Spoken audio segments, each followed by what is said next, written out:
Hi guys! So, I know I don't really make vlog videos, but I'm making one because nobody watches these anyway, so like, who the fuck cares?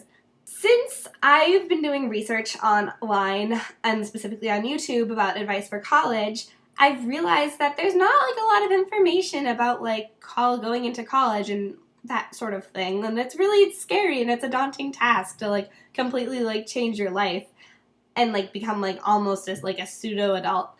So I thought that who better than a high school senior going into college to make videos about college life? Now you're probably thinking, what? But let me explain. I thought since this is going to be my first year throughout the year, academic year, I would just make different videos about things that I've learned, like my experiences about college, those sort of things, because I don't know. Because I thought if there's one person who will watch my videos and it helps, then my day is done. One thing that I actually do have firsthand experience about already is applying to colleges, which is a daunting task. My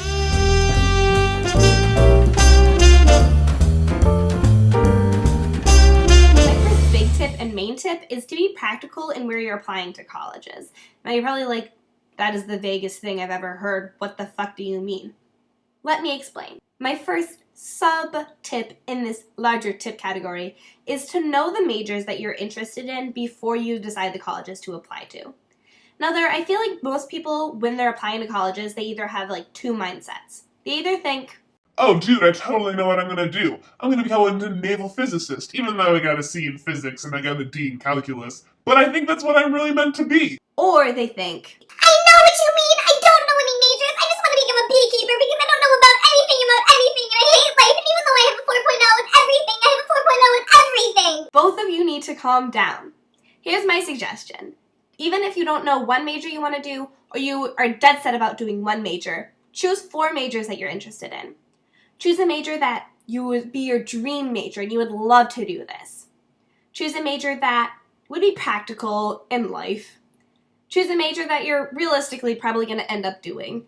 And choose another major that you're just interested in. Now, I made the mistake of being the person who knew exactly what they were going to major in, and I only applied to colleges that had those majors. I really wanted to be a dance major, so I only applied to colleges that had proficient dance majors.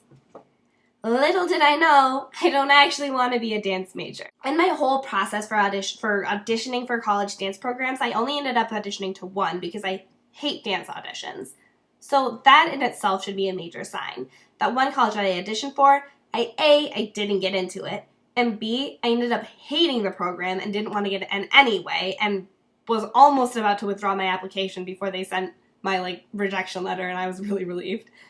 So really, you don't want to limit yourself and get tunnel vision on one major because you aren't in college yet. And I know this, I don't know, I'm not in college yet either, so why am I telling you this? But you really don't want to create a situation where you're limiting yourself to one major that you're not going to excel at, when there could be another major that you would do much better in, or you would enjoy more, or be more practical.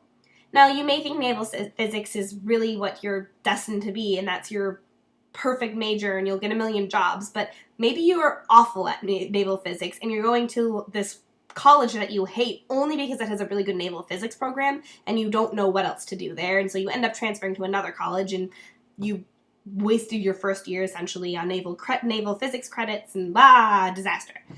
So really be practical in it and apply to schools that have a variety of majors that you're interested in and excel in all of those majors. Piggybacking on that point, apply to a variety of colleges. Don't limit yourself to one type of college because you think that's where you want to go. Once again, this was me. I applied to basically only small liberal arts colleges with the exception of one major university. I did this because, I don't know, I go to a small school and that really emphasizes a liberal arts education, and I just thought it was what I was supposed to do, and I thought that I was the artsier girl, so I would love to go to a school like Kenyon or like Oberlin, and that would be my dream situation. After visiting those colleges and comparing them to other the one university that I applied to, I realized I really didn't want to go to a small liberal arts college.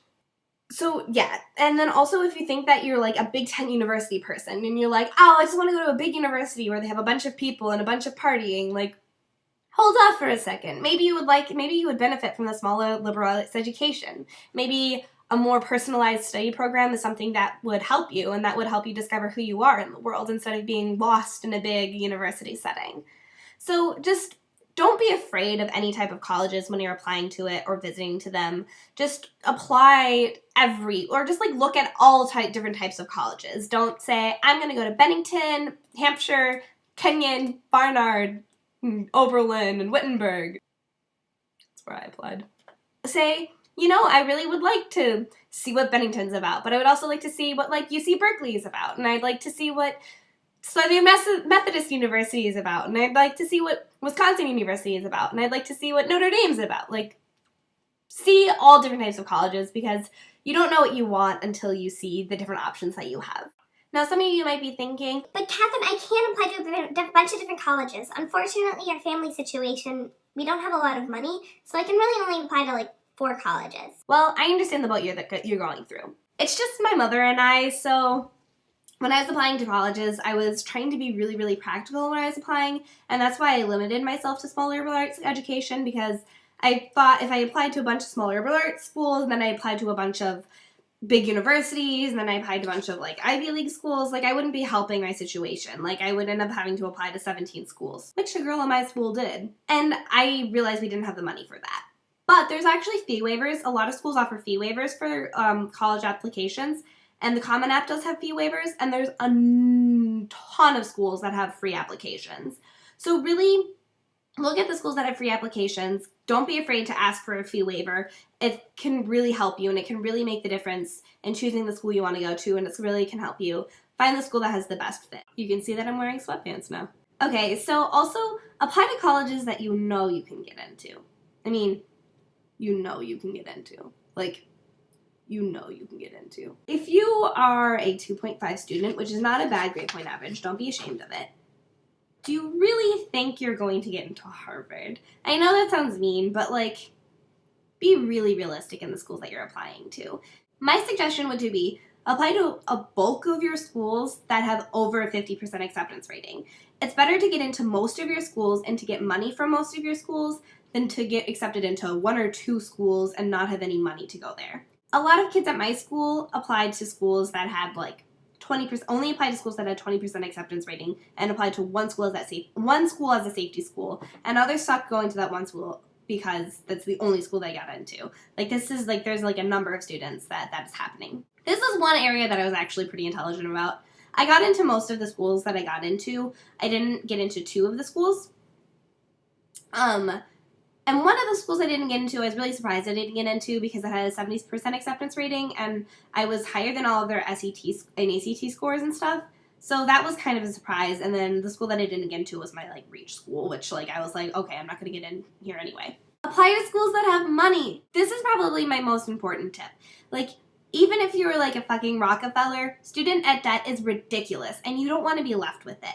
Apply to schools that are going to give you a lot of scholarships, they're going to give you a lot of money. And this ties into my last point, that colleges that, if you're applying to a college that has a higher acceptance rate and you're a better student, you're more likely to get a bigger scholarship there. I applied to Wittenberg, on a whim, and it was a free application and stuff, and they ended up giving me a $72,000 scholarship, which is ridiculously awesome. And it was really, really tempting, and I really, really was almost going to go, but then I got a lot of money from the school that I'm going to, so it works out. But apply to colleges that have money and they're going to offer you money. Also, be careful, because a lot of colleges claim that they'll give you money, but they're not need blind. A lot of colleges claim they're need blind when they're not. Usually colleges that are need blind are universities, state-funded universities, or Ivy League schools. A lot of smaller liberal arts colleges claim they're need blind, but they're really not. They'll give a lot of scholarships to people who are really, really excellent students and are more than capable of going to those schools. But if you're not quite in their range, or if you're in their range but you're in the middle of it, or lower, and you can't afford the school, oftentimes they just won't accept you. And that's awful, and it's mean, but they can do it because they're a private company and a private university. and they don't have any obligations of accepting you. Whereas a state university does have or a state school does have an obligation to accept you. They have to be need blind in order to get funding from the state. And then Ivy League schools are so big and have such big endowments, like literally it doesn't matter. Like only homeless people could apply to like Harvard, and like it would be fine. Harvard would still be a really successful, reputable university. My next suggestion is apply early and start applying as early as you can. The Common App usually comes out around August. And like, I know it's unrealistic to say like you're going to get all of your applications done in August. Like that's not a realistic like goal. But like if you can at least get your Common App done and get all the questions, like basic questions answered as fast as you can, like then you are set. My mom actually works in admissions, and she said that as the first day that they opened the Common App, there were people who applied. Like there are people out there who just sit and they just fill out the application the first day that they can. And she said like they won't necessarily have a higher chance of getting in, but they do have a higher chance of the person like really examining their application and actually reading it, because it's the first application that's in. There's two kids who apply the first day. Like, try to be one of those kids. Don't lie on your application. This is a huge epidemic and a ton of people do it. And it's not fair to you, and it's not fair to the college. If you don't get into the college, what's the worst thing that happens? You don't get in. But if you get rejected, they're probably rejecting you for to help you. Colleges aren't mean people. These are just people reading the applications. So, like, if you have a 2.5 grade point average and this is Harvard, they're probably not accepting you because they realize that you wouldn't be a successful student here, and that would be mean to you to accept you, use your money, and then have to drop out anyway. Or let's say that you're a more conservative student and you're applying to like a liberal university. They realize you probably wouldn't fit in with the other students here, and you wouldn't have a lot of activities that you could do, and you wouldn't fit in with the professors and stuff. Like, you just wouldn't fit in with the school environment. So it actually would be harmful for you to lie in your application, because you could put yourself into a situation where you're absolutely miserable at whatever college you get into because you lied on the application. Also, usually admissions people can pretty much tell if you're like lying about something. It's just better if you're truthful in your application, because also like if you go to an interview with the school, they're going to talk to you about things that are on your application. And if they're like, how was how was the 4-year experience as a varsity student like? Like, what's that like? And you're like, it's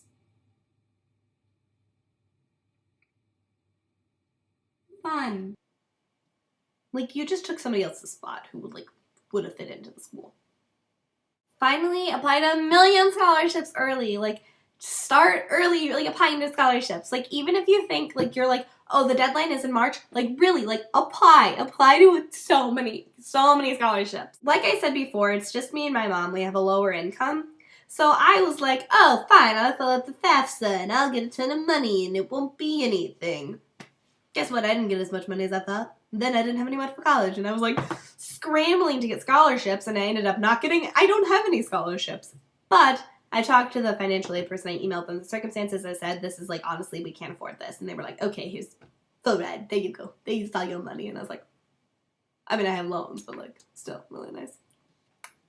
Stop it. So yeah, apply to 1 million scholarships, because you don't know how much money you're gonna get from the school, so like, don't bet on like a full ride, because like, worst case scenario, like you get like if you apply to like 100 scholarships, like there's a good chance you're gonna get at least one of those scholarships. And like, let's say you get all 100, like all you have to say is, you know, you can just like you can just decline. All you have to say is, oh, I'm sorry, I'm not going to accept the scholarship because I have like I have like too much money. Like, that's not a bad thing. So yeah, those were my tips about applying to colleges. If there's any tip that you want me to elaborate on, please leave in the comments and I'll make a video response really talking about that like specific tip. If you want me to talk about my full applying to colleges process and like the schools that I got into and I didn't get into and stuff, I can talk about that too, because I'm not ashamed of it. So yeah, I hope you like these videos. Like, please like, rate, comment, subscribe. Yeah. It's Catherine from the future! Hey guys, so I just was editing this and I wanted to make a quick point. Like, just so you know, like, I'm not an admissions like counselor, and I'm not like a college counselor or anything. These are just like experiences that I went through and tips that I had. So like, Ultimately, do what you think is going to make you feel good about yourself and is what's going to be good for you.